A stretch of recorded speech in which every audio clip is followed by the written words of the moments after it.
Dear viewers, আসসালামু আলাইকুম। তো আশা করি সকলেই ভালো এবং কি সুস্থ আছেন।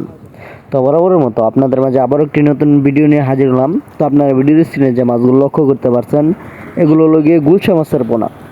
অরিজিনাল দেশি গুলশা মাছের পোনাগুলো আপনারা যারা চাষ করতে চান এবং কি চাষের প্রতি আগ্রহী আছেন, তারা আমাদের ভিডিওর স্ক্রিনে দেওয়া নাম্বারে আমাদের সাথে যোগাযোগ করতে পারেন। আমরা এই মাছগুলো সারা বাংলাদেশে হোম ডেলিভারির মাধ্যমে পৌঁছিয়ে দিয়ে থাকি এবং কি আপনারা চাইলে আমাদের হ্যাচারি থেকে এসে ভালো উন্নত মানের যে মাছগুলো রয়েছে তা দেখে শুনে সংগ্রহ করতে পারেন। তো আপনারা যারা মাছ চাষ করতে চান, অবশ্যই মাছটা সংগ্রহ করার আগে আপনারা মাছগুলো ভালো করে যাচাই বাছাই করে নেবেন।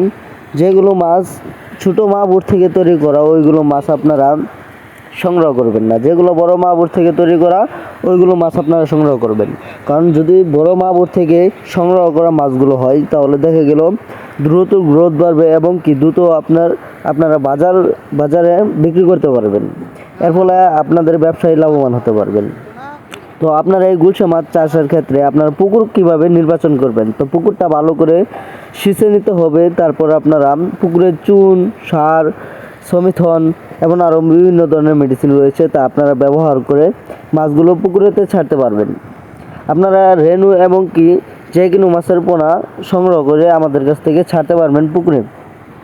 তো আপনারা যে কোনো মাছেরকে যদি দেখা গেল 2 বেলা খাবার দেন এবং কি 3 বেলা খাবার দেন, যদি 3 বেলা দেন তাহলে দেখা গেল মাছটা বেশি গ্রোথ ভালো দ্রুত, কিন্তু দেখা গেল মাছটা যে পরিমাণ টাকা আয় করার কথা এই মাছটা দিয়ে, সেই পরিমাণ আর হলো না, কিছুটা কম হলো।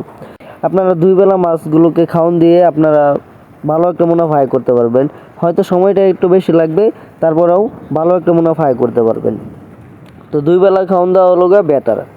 তো তারপর আপনারা যে কাজটা করবেন, কিছুদিন পর পর আপনারা 15 থেকে 20 দিন পর পর পুকুরে জাল দিয়ে টান দিয়ে আপনাদের মাছের বিজলাটাকে ছাড়িয়ে নিতে হবে। কারণ আপনারা যদি এই মাছটাকে এক জলস্থলে থয়ে দেন, তাহলে দেখা গেল মাছটার শরীরে একটা বিজলা হবে, যেরকম আমাদের বাসায় বিজলা বলে থাকি, আপনাদের বাসায় কী বলা হয় সেটা জানি না, অনেক কারণেই অনেক ধরনের ভাষা বলে থাকেন। তো আপনারা যদি এই বিজলাগুলো ছাড়িয়ে দিতে পারেন, তাহলে দেখা গেল মাছটা আরও দ্রুত গ্রোথ বাড়বে। তো আপনারা ভালোভাবে এবং কি ভালো প্রসেসে মাছ চাষ করবেন, মাছ চাষ করে ভালো একটা মুনাফা আয় করতে পারবেন। তো এরকম মাছের পরামর্শমূলক নতুন ভিডিও পেতে আমাদের চ্যানেলটি অবশ্যই সাবস্ক্রাইব করে রাখবেন। আমাদের এই চ্যানেলটিতে প্রতিনিয়ত নিত্য নতুন ভিডিও দেওয়া হয়, আপনারা কীভাবে মাছ চাষ করবেন এবং কীভাবে খাবার খাওয়াবেন এবং কীভাবে চাষ করলে ভালো একটা মুনাফা আয় করতে পারবেন। তো ধন্যবাদ সকলকেই। মাছের পরামর্শমূলক ভিডিও পেতে অবশ্যই আমাদের চ্যানেলটি সাবস্ক্রাইব করে রাখবেন। ধন্যবাদ।